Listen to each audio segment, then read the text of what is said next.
இன்றைக்கு நாம் ஏசாயா 7ஆம் அதிகாரத்தை தியானிப்போம். ஆண்டவருக்கே மகிமையும் கனமும் ஸ்தோத்திரமும் உண்டாவதாக. உசியாவின் மரணத்திற்கு பின் யோதாம் அரியணை ஏறுகிறார். கர்த்தரின் பார்வையில் செம்மையானதை செய்தார். இவரும் இராணுவ படைபலம் மிக்கவர். அண்டை நாடுகளிடம் இருந்து வரி வசூலித்து வந்தார். ஆனால் தன் தந்தை அந்நிய தெய்வங்களுக்கு கட்டிய பலிபீடங்களை அகற்றவில்லை.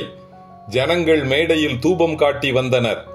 யோதாமுடைய மரணத்திற்கு பின் ஆகாஸ் அரியணை ஏறுகிறார். கர்த்தரின் பார்வையில் பொல்லாப்பானதை செய்தார். ஏனெனில் ஆகாஸ் ஆண்டவரை சேவியாமல் அசீரிய ராஜாவாகிய திக்லாத் பிலேசரை சேவித்து வந்தான்.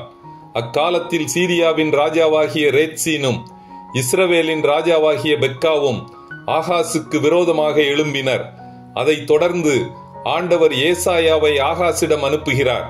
ஏசாயா தன் மகனாகிய சேயார் யாசூபுடன் ஆகாசை சந்திக்கின்றார். ரேத்சீனையும் பெக்காவையும் பார்த்து பயப்பட தேவையில்லை என்பதை விசுவாசிப்பதற்கு ஏதுவாக ஒரு அடையாளத்தை கேட்குமாறு ஆண்டவர் கூறுகிறார். ஆகாஸ் கேட்க மறுக்கின்றான். அப்பொழுது ஆண்டவர் தாமே ஒரு வாக்குத்தத்தத்தை ஆகாசுக்கு கொடுக்கிறார். இதோ, ஒரு கன்னிகை கர்ப்பவதியாகி ஒரு குமாரனை பெறுவாள். அவருக்கு இம்மானுவேல் என்று பெயரிடுவாயாக. ஆனால் ஆகாசோ ஆண்டவருடைய வாக்குத்தத்தத்தை விசுவாசியாமல் அசீரிய ராஜாவாகிய திக்லாத் பிலேசரை சேவித்தான். ஆண்டவர் கோபமூண்டவராகி சீரியாவையும் இஸ்ரவேலையும் முறியடிக்கும் அதே திக்லாத் பிலேசர் யூதா பட்டணங்களையும் முறியடிப்பான். அங்கிருக்கும் ஜனங்களை சிறைப்பிடித்து செல்வான். ஏசாயாவுக்கு பிறக்கும் மகேர் சாலால் அஷ்பாஸ் என்னும் குமாரனே இதற்கு அடையாளம் என்றார். அப்பொழுது நீ தேடும் இம்மானுவேல் உன்னை விடுவிக்க வரமாட்டார் என்று ஆகாசுக்கு முன்னறிவிக்கின்றார்.